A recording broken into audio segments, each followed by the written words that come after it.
I read some really good books recently. Turns out April is the coolest month.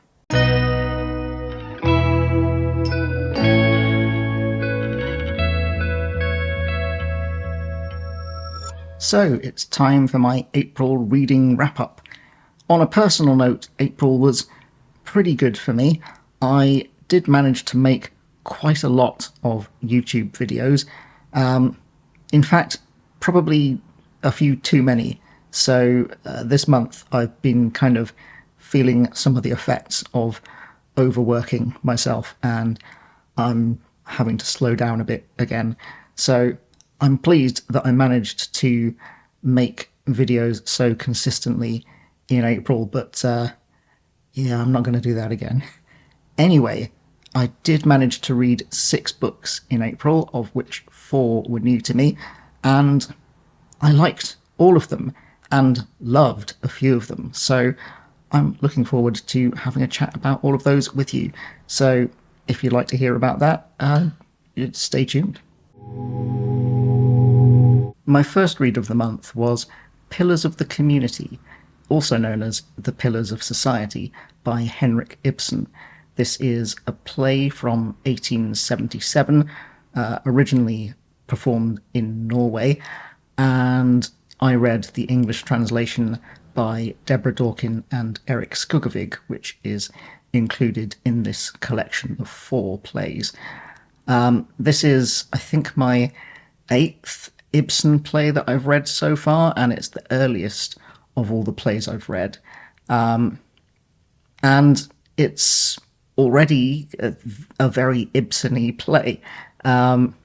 It centres around a businessman called Carsten Bernick, who is a well-respected man around town, a pillar of the community, you might say. He runs this shipping and shipbuilding business in this small coastal town in Norway. So he's kind of the principal job creator, I suppose, the principal employer in the town, and is generally considered to be a very upstanding, respected member of the community. But his entire business and his social standing are built on a massive lie. We gradually learn that several years ago he was seeing a married woman, and when her husband almost caught them together, he allowed his friend Johan to take the blame, to be assumed to be the one that this married woman was having an affair with. Johan fled town and went to America willingly to help out his friend.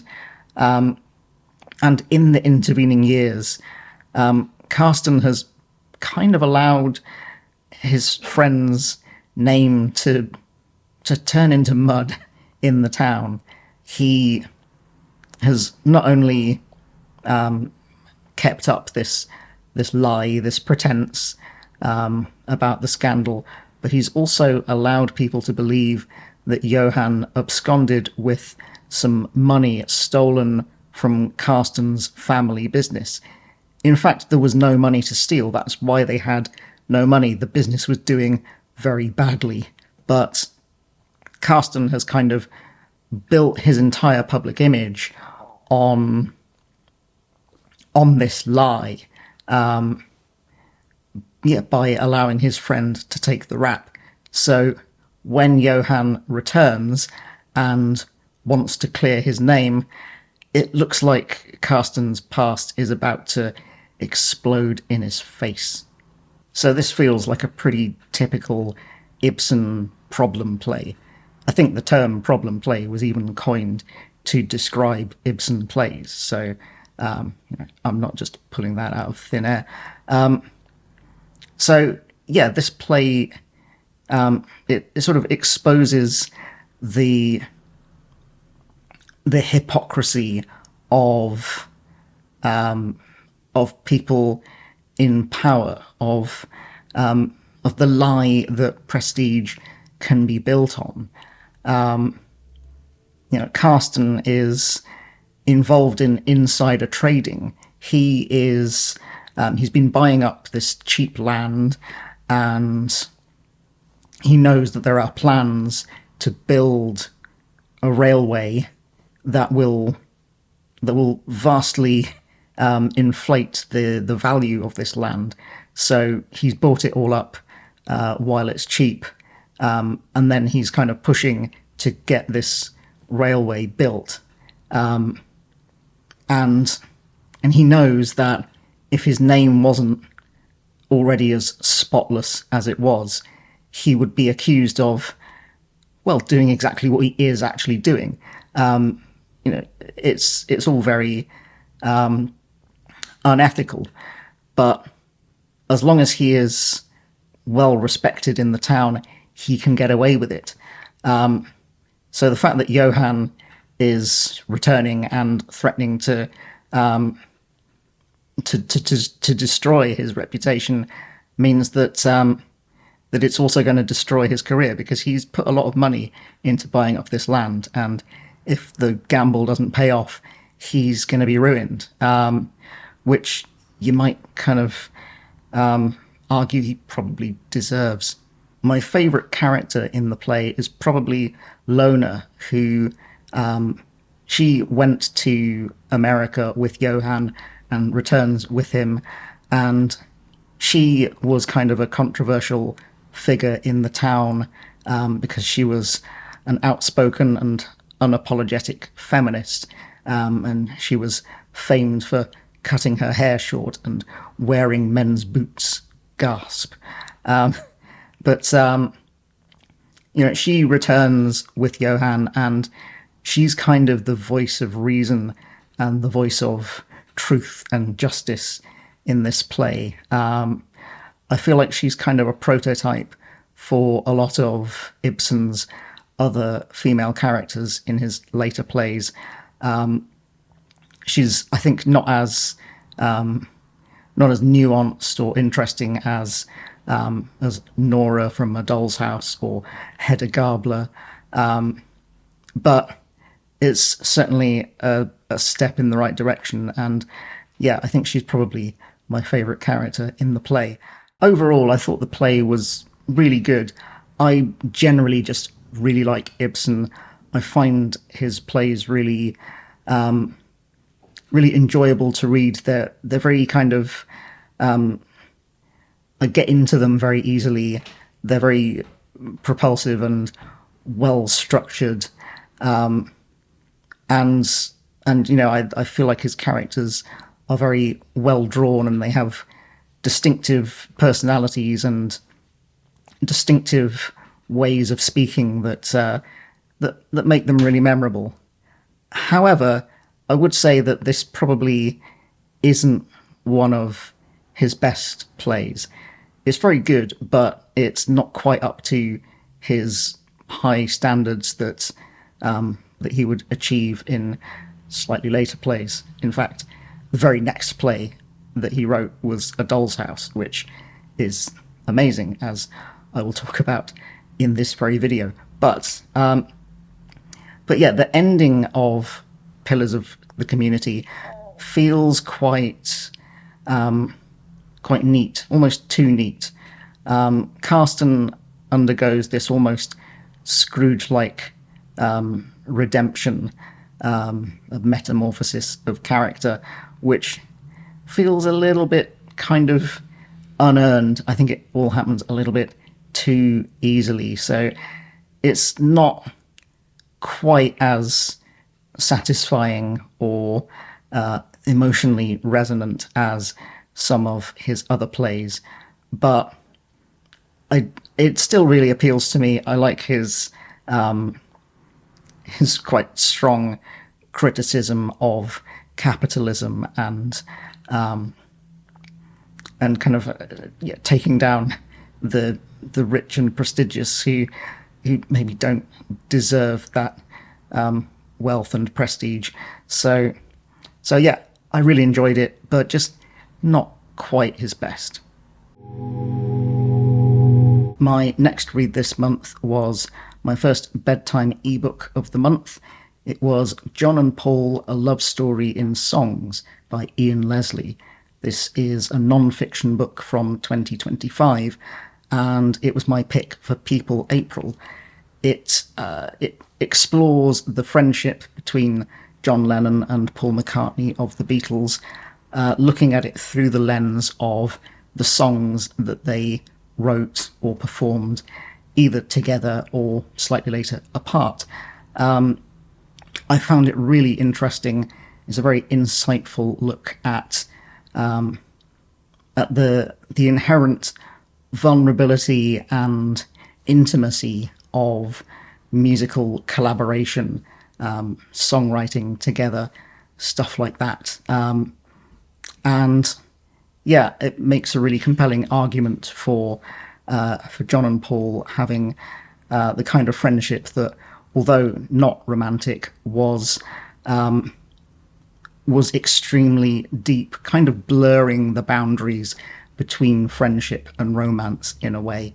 I thought it was beautifully written, and as a musician and a songwriter myself, a lot of what Ian Leslie says about music and the creative process really resonated with me. So yeah, this was a real highlight for me.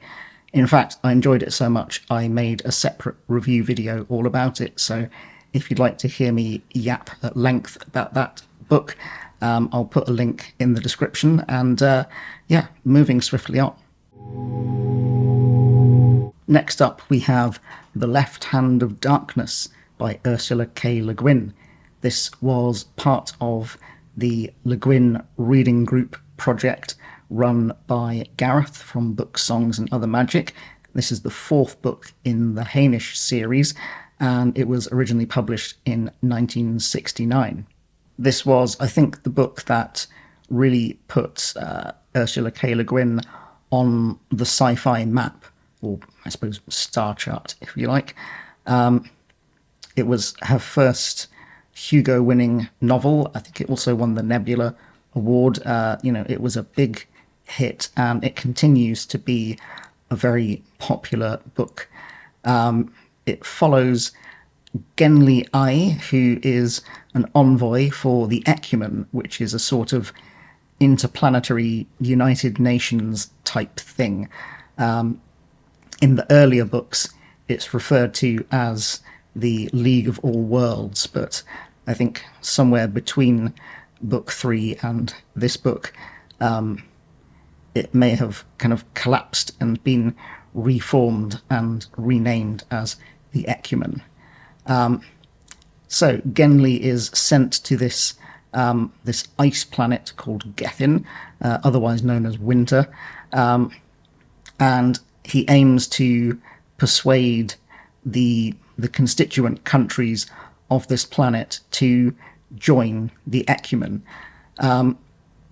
But that's going to be a tricky task for him, because there's a lot of ways in which Gethin is just a completely alien world to him, a world that he really doesn't understand. I mean, it's an ice planet, so he's constantly cold and uncomfortable. But also, the Gethenians are a race of essentially agender, asexual people. They only have sex drive and sex potential, I suppose, at a specific time of the month, part of their cycle that is known as Kema. So for the rest of the time, they are completely androgynous and kind of uninterested in sex. Whereas from their perspective, Genli is in permanent Kema. He is male. He is a man, which is a concept that is completely alien to the Gethenians, and so they kind of consider him something of a pervert, really. And also, their society is dictated by this series of kind of etiquette rules called Shifgrathor. And they're kind of unspoken rules that that Genly just can't get the hang of. He doesn't really understand them, and they remain unspoken. That's kind of one of the rules, that you don't speak so explicitly about it. So he's completely out of his depth and quite confused about all that's happening. And frankly, as a reader, so am I. So this book is it's a book of two halves, really. The first half is kind of setting up all the stuff that I've just described. Genly is in this country called Karhide, and the Prime Minister of Karhide, Estraven, is Genly's chief supporter, but the king of Karhide, he becomes extremely distrustful of Genly and of Estraven, and he exiles Estraven from the country, which leaves Genly with no chief supporter. So Genly ends up going to a neighbouring country to see if they'll be any more amenable to his mission. And things go on rather chaotically from there.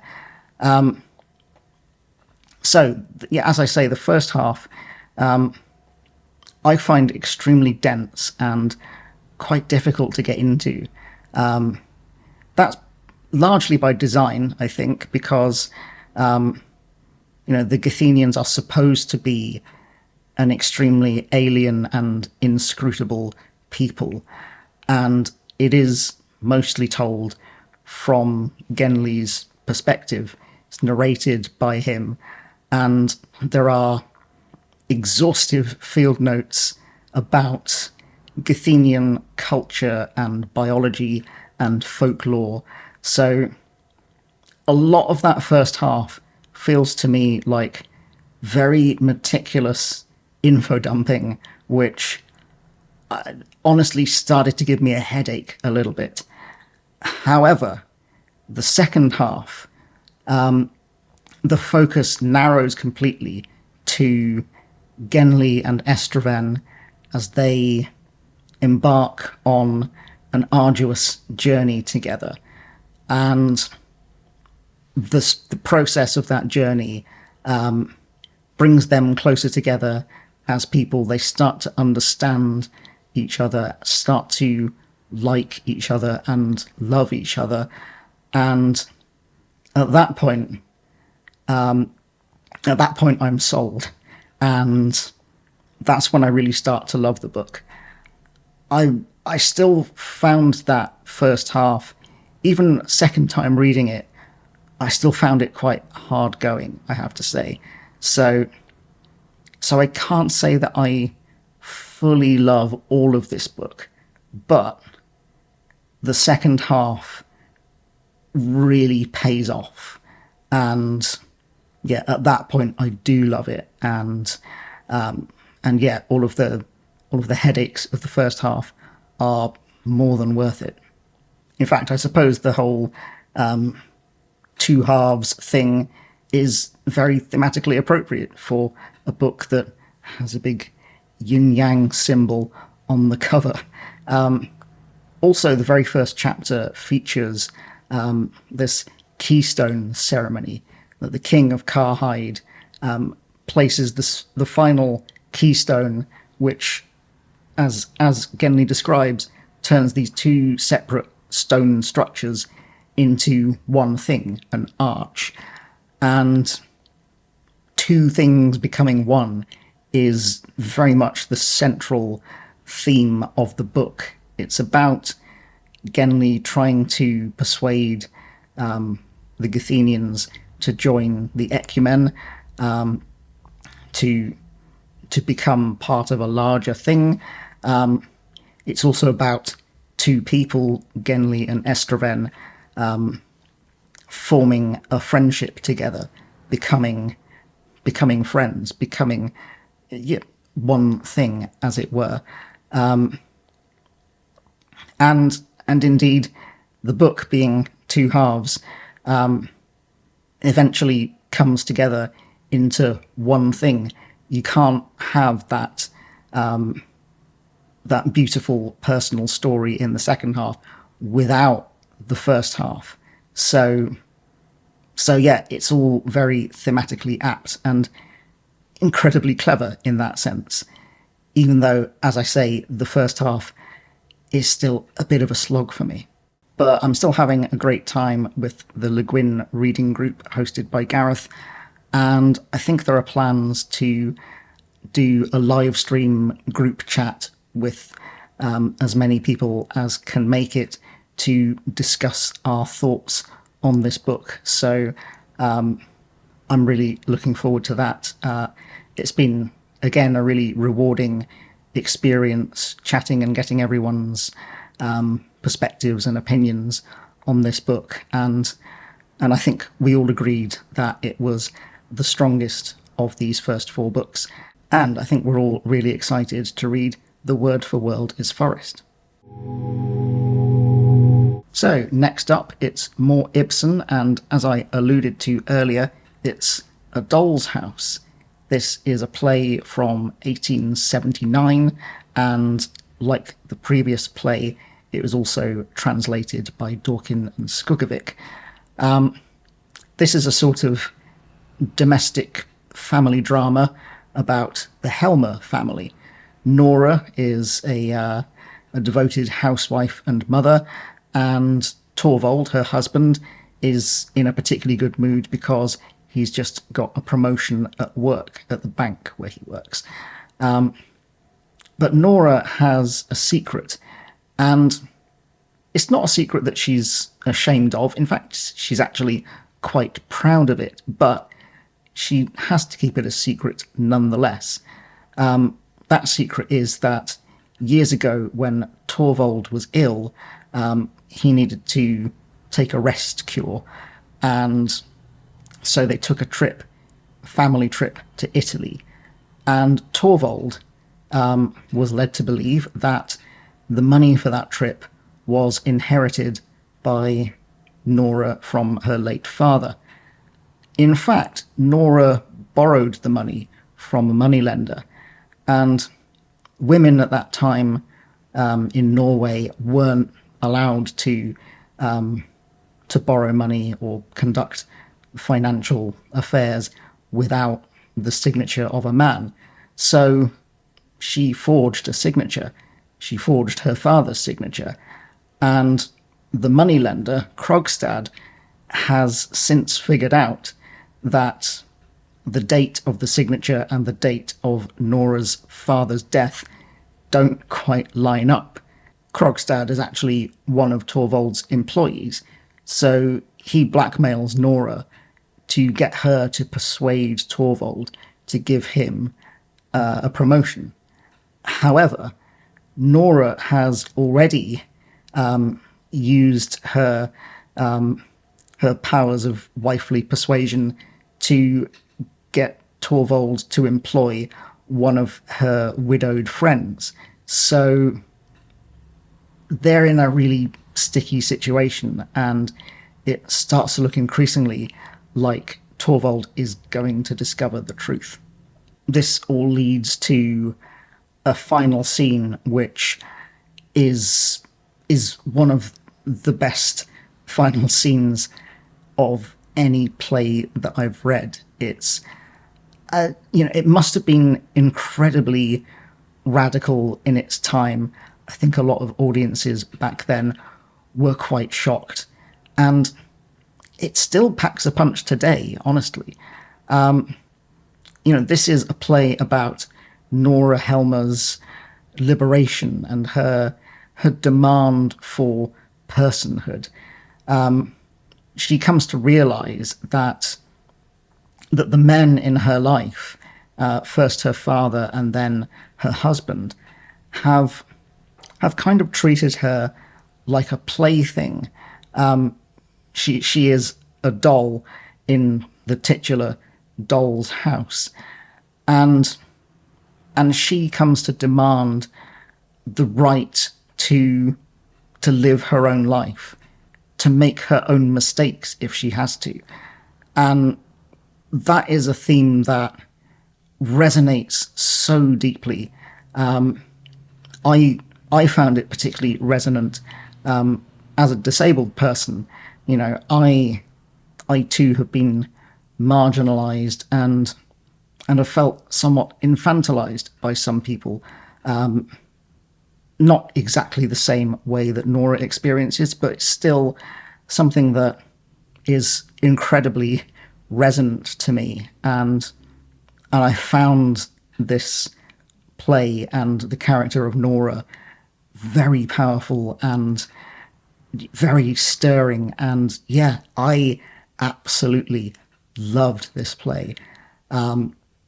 Definitely one of my favourite Ibsen plays, one of my favourite plays in general, and one of my favourite reads so far this year. I absolutely loved A Doll's House, and yeah, I'd love to see a production of it. The play famously ends with the offstage sound of a slamming door as Nora literally slams the door on her old life. And that slamming door has echoed through the ages, so I'm really glad the echo has finally reached my ear. Next up, we have The Man in the High Castle by Philip K. Dick. This is a sci-fi classic from 1962.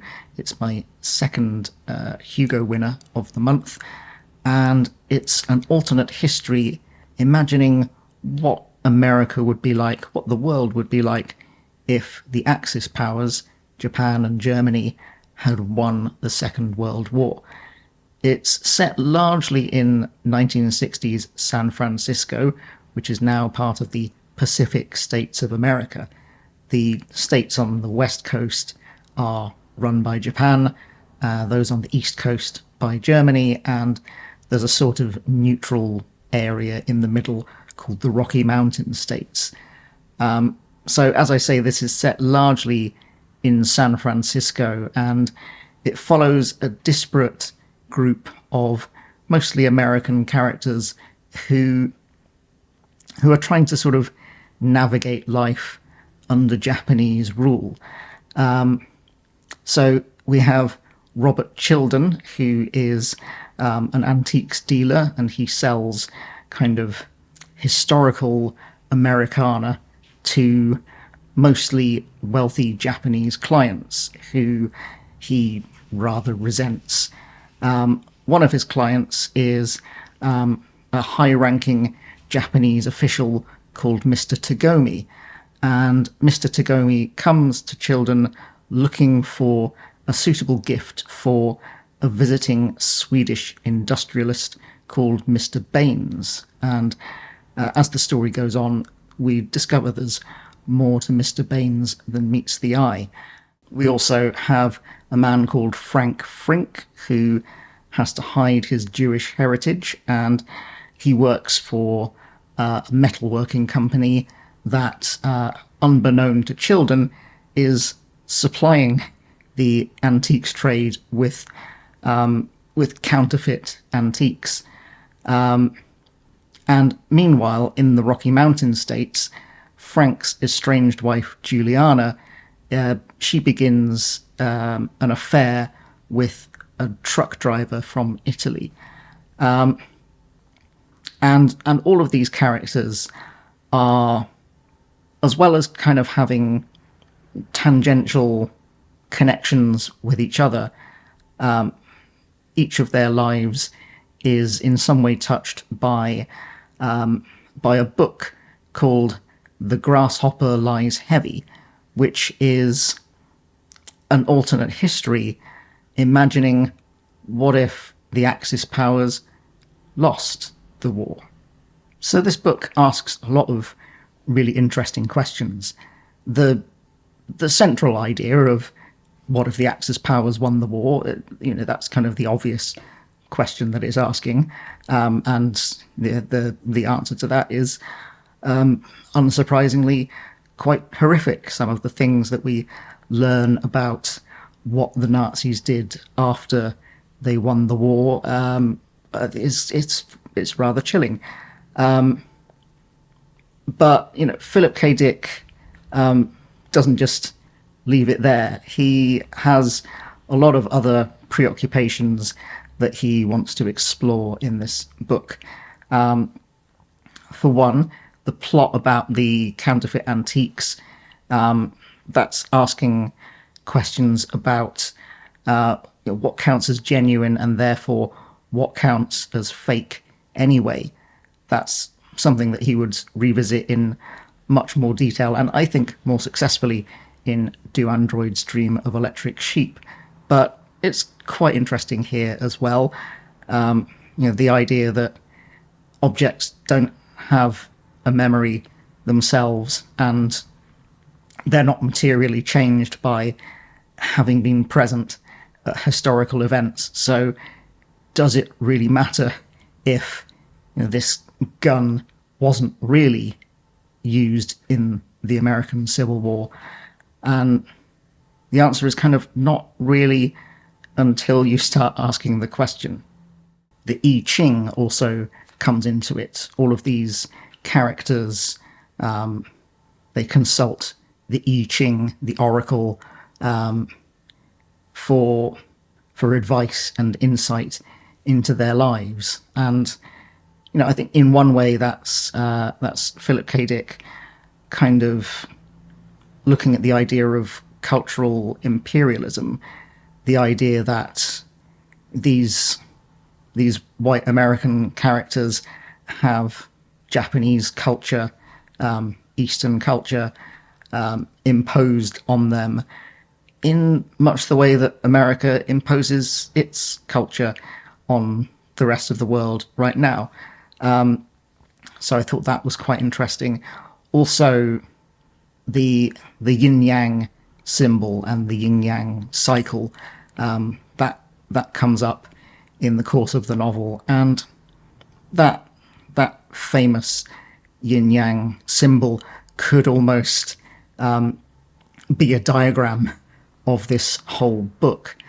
You've got our world, in which Philip K. Dick wrote a book imagining an alternate history where the Axis powers won the war, and in that alternate history we have another novelist who has imagined the opposite scenario. What if the Axis powers lost the war? And I think that raises some interesting ideas of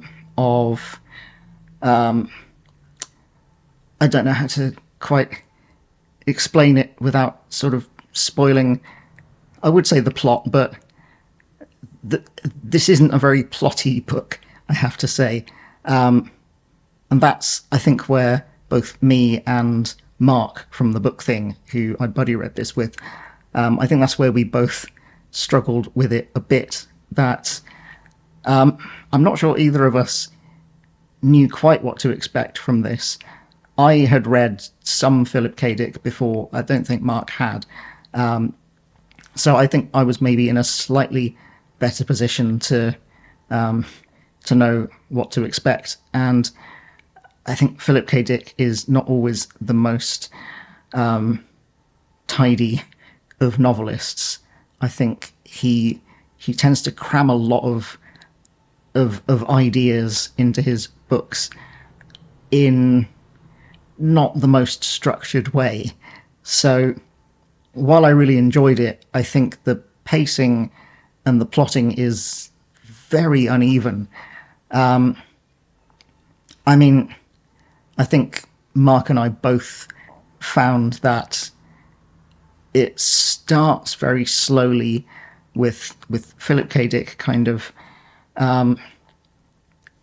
meticulously putting all of the pieces in order, kind of letting us know what this imagined world is like.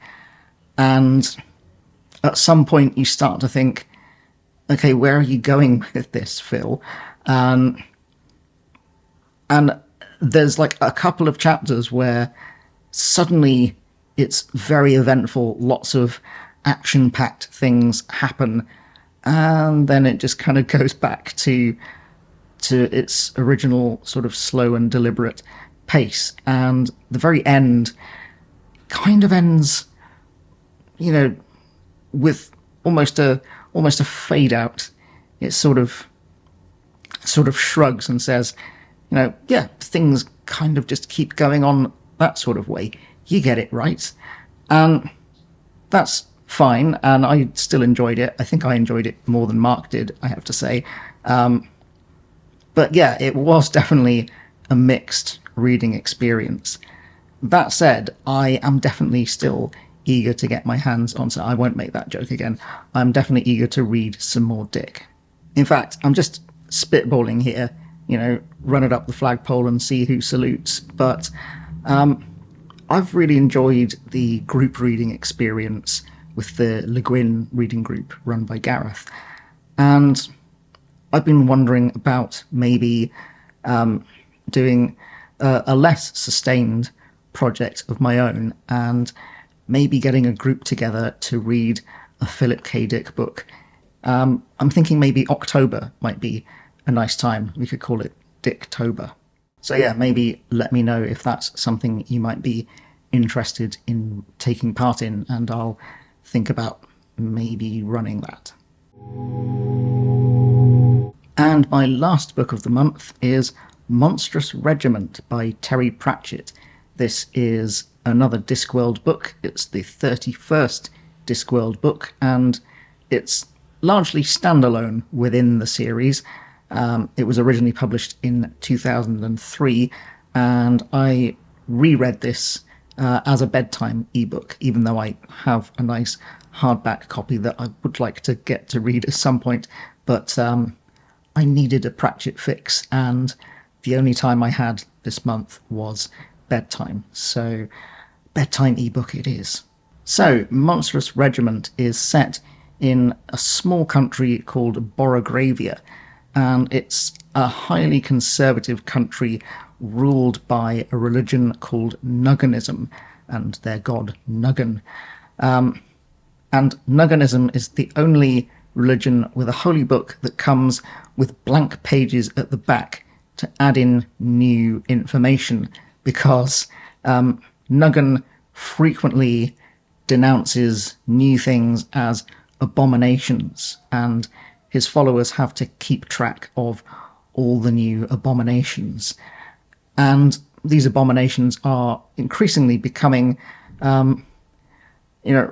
rather chaotic and nonsensical. So that's causing a real problem in Borogravia. Alongside this, we have our central character of Polly. She runs a bar, a tavern, the family tavern, but her older brother Paul has gone missing. He joined the army and has since disappeared. So Polly decides to cut off her hair, disguise herself as a man, and go and find her brother. So she starts calling herself Oliver, which is a reference to a folk song called Sweet Polly Oliver. And yeah, she signs up for the Borogravian army. And it really is the Monstrous Regiment, because some of the other new recruits include a vampire, a troll, and an Igor. But as the story progresses, Polly starts to suspect that she might not be the only woman in the regiment. Now, part of why I wanted to read Monstrous Regiment in April was I thought it'd make a good companion piece with The Left Hand of Darkness, in that both of these books, explore themes of gender. Monstrous Regiment does it in a much funnier way than Left Hand of Darkness, but I think they are both looking at gender with in an interesting way. So I enjoyed kind of reading both these books quite close together, as I thought they were slightly in conversation. Maybe not deliberately so, but yeah, I think it kind of enriched my enjoyment of both. And Monstrous Regiment, like Left Hand of Darkness, is also questioning the idea of patriotism. As the story goes on, the Borogravian recruits start to question whether their country is the kind of plucky little nation that keeps getting invaded by its neighbours that their commanders would have them believe, or are they in fact a highly belligerent nation that keeps invading everyone around them? So I think this book does a lot of the things that I really love about Pratchett books. It's very fun and entertaining. It's very readable, and it's full of hilarious gags and just delightful silliness. But it's also looking at some really interesting and meaningful topics and asking some big questions. So I found it a really rewarding read, and I liked it a lot more this time round than I did the first time.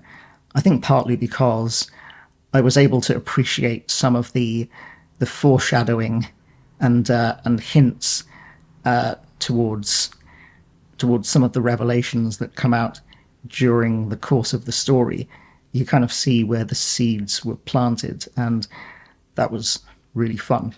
And as well as being funny and meaningful, it was also rather touching. The scene where Polly is finally reunited with her brother, it made me mist up a little bit. It's really lovely. For established Discworld fans, this book does have a few cameos from familiar characters. Sam Vimes and his group of City Watch people, and also William de Word, the journalist from The Truth. But I think that if you were coming to Discworld as a complete novice, this book could be a really good introduction to it, because I don't think you particularly need to know these characters in advance. They're kind of supporting characters, and while it is rewarding if you do know them already, I don't think you're going to be lost if you don't already know Sam Vimes or William de Word. So, yeah, I think if you're looking for a way into Discworld and this one sounds interesting to you, then I would recommend it as a starting place. Not necessarily the best starting place, but certainly a good one. I've also just started a new reading project, which I'm kind of dipping into as and when, and I expect it'll take me months and months to get through it, and that is the New Oxford Book of English Verse, 1250 to 1950. This is a book that I inherited from my mum, and I thought it would be nice to finally actually read all the way through it. And it's a hefty tome. It's about 900 odd pages, and covering about 700 years worth of English poetry. So there's plenty of reading here. At time of recording, I am about 90 pages through it. I'm currently in the middle of a section of Edmund Spenser, and his is the longest section so far, largely because he wrote very long poems. I'm quite enjoying that, but yeah, it's not my favourite so far. In fact, unexpectedly, my favourite things that I've read in this book so far are the poems by Geoffrey Chaucer. I remember actually trying to read the Canterbury Tales a few years ago, but what I was reading was a modernized English translation, and I found the translation just very clunky and unpleasant to read, so I gave up after a while. But now, having actually read some Chaucer in the original English, yeah, I find myself suddenly quite intrigued to read some more, which, yeah, I wasn't expecting that, but yeah, it's really nice to be reading through this book, partly because, as I say, it was a gift from my mum, so it means a lot to me. So, yeah, there are also some tabs and bookmarks in here that mum left in there, so it'll be interesting to read those poems that she singled out when I get there. According to my TARDIS notebook, I also watched 3 films in April, which isn't as many as I would have liked, but I had a lot of other things on, and I think I probably also overdid it a bit with YouTube recording sessions, so that'll be why. Of those 3 films, only one of them was new to me, and that was Floating Clouds, which is a Japanese classic from 1955, directed by Mikio Naruse. And that was really good. Very sad, possibly even melodramatic, I might say. So yeah, it wasn't exactly a highlight, but I thought that the central performances were really good. The direction was beautifully done. So maybe I'll enjoy it more on a rewatch, but either way, I definitely want to see some more Naruse. I only had time for one film from my century of cinema, and that was 1930's Animal Crackers, which is a Marx Brothers classic. Not, I think, the best Marx Brothers film, but after the absolutely miserable Diary of a Lost Girl, I definitely needed a pick-me-up, and the Marx Brothers definitely delivered that. And the other film that I watched was To Be or Not to Be, from 1942, directed by Ernst Lubitsch. And I watched that in preparation for a live stream chat that I took part in for Cinephile Sundays with James from Quaint and Curious Volumes and Randy the Literate Texan. So if you'd like to see us ramble about that for about an hour, I'll put the link in the description. I also watched 17 TV episodes, of which 10 were new to me. The 7 rewatches were more Star Trek. I finished season 1 and made a start on season 2 as well. I'm still enjoying that, although I think season 1 was, I think, more consistent and a little bit stronger than season 2 so far, but there's still some really good stuff in season 2 as well. I also watched 4 episodes of Columbo, 3 of Taskmaster, the new series just started, and I'm glad for that. 2 of Make Some Noise, and 1 episode of One Foot in the Grave, the very first episode, which my friend Mike recommended, and yeah, I haven't actually spoken to Mike about that yet, so not really sure how I feel about it yet, but I probably need to watch some more episodes to really get into it. Music-wise, I listened to 53 albums in April, of which 8 were new to me. My most listened to artists were the Beatles with 6 albums. I felt like revisiting some Beatles because of reading John and Paul. Also listened to 5 by Bartok and 5 by No Means No, some of which were new to me. 4 by Cardiacs and Kinks and Per Ubu. 3 by Tom Lehrer and XTC. and 2 by The Who.